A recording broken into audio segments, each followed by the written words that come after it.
এবং এসআইআর শেষ হওয়ার পরে প্রথমে ড্রাফট ভোটার লিস্ট বেরোবে, লাইক বিহার। ক্লেম অবজেকশনের জন্য 15 দিন বা 1 মাস থাকে, তারপরে একটা ফাইনাল ভোটার লিস্ট বেরোয়।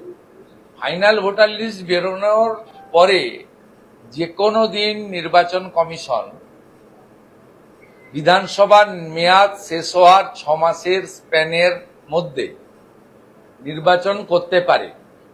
পশ্চিমবঙ্গে 2021-এ সরকার গঠন হয়েছিল কবে?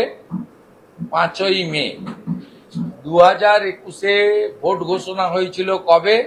26শে ফেব্রুয়ারি।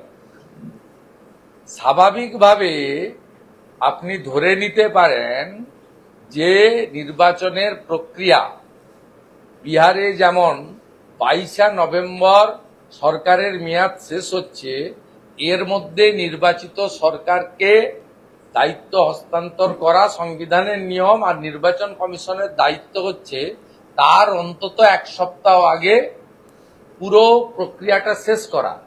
তাই নির্বাচন কমিশন 6 এবং 11 নির্বাচন, 14ই নভেম্বর গণনা, 16ই নভেম্বরের মধ্যে সম্পূর্ণ প্রক্রিয়া শেষ করে gazette notification newly elected MLAs বিহারে বলেছে। পশ্চিমবঙ্গের ক্ষেত্রেও 20-25 এপ্রিলের মধ্যে সমগ্র প্রক্রিয়া না শেষ করলে 5 তারিখ থেকে রাষ্ট্রপতি শাসন অটোমেটিক কোর্সে হয়ে যাবে, রাজ্যপালের হাতে শাসন ক্ষমতা চলে যাবে। তাই এখানে এসআইআর হওয়ার পরেই 3 মাস, 2 মাস, 6 মাস এসব কোনো গল্প নেই। যে সূত্র বলুক না কেন ঠিক বলেন।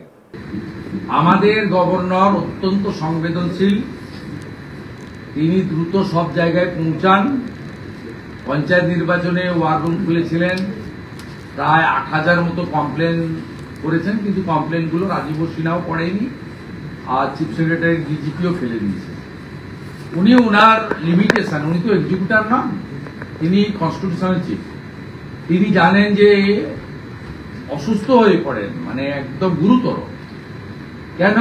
তিনি মালদার বৈষ্ণবনগরে হুলিয়ান শামশেরগঞ্জের যারা হিন্দুরা দেশের মধ্যেই বিতাড়িত হয়েছিল সেই ক্যাম্পে গেছিলেন, হরগোবিন্দ দাস, চন্দন দাসের বাড়িতে গেছিলেন, অসুস্থ হয়ে গেছিলেন। স্বাভাবিকভাবে তিনি প্রত্যেকটা, এখানেও নর্থ বেঙ্গলে দেখবেন যে মুখ্যমন্ত্রী যাওয়ার আগে উনি পৌঁছেছেন দুদিঘা ব্রিজ বা এইসব জায়গায়। তা উনি ওনার কর্তব্য পালন করছেন, কিন্তু বাংলার লোক যা চাইছে সেটা আপনাদের মাধ্যমে মাননীয় রাজ্যপালকে আমি পৌঁছে দিতে চাই। বাংলার লোক চাইছে অ্যাকশন।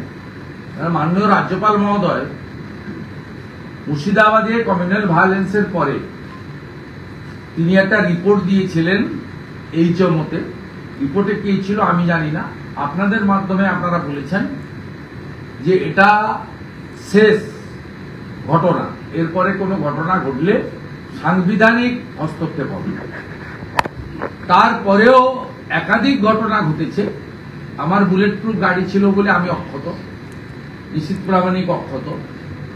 বুলেট প্রুফ গাড়ি থাকলে খগেন মুর্মু, শঙ্কর ঘোষ অক্ষত থাকতেন। তাদের সাধারণ গাড়ি ছিল বলে তাদের পাথর দিয়ে মেরে ভেঙে চোখে মুখে মাথায় সব কাঁচ ফাঁচ লেগে তাদের যা হওয়ার হয়েছে, রক্ত দেখেছেন মানুষ। তা এত ঘটনার পরেও আমি বলছি না, কিন্তু আমি লিডার অফ অপোজিশন ওভাবে বলতে পারি না, আমি ল অ্যাবাইড পিপল। আমি বলছি পশ্চিমবাংলার মানুষ যা চাইছেন, উনি প্রোটোকল মেনটেন করুন, রিপোর্ট রাষ্ট্রপতিকে দিন, ভারত সরকারকে দিন, সে কাজটা ওনার। কিন্তু কোন দৃশ্যমান অ্যাকশন দেখতে চাইছে, কোন এমন কোন অ্যাকশন মাননীয় রাজ্যপাল তার সুপারিশে নিন যেটা চোখে দেখা যাবে। এটা মানুষের সেন্টিমেন্ট, আমি বলে দিলাম।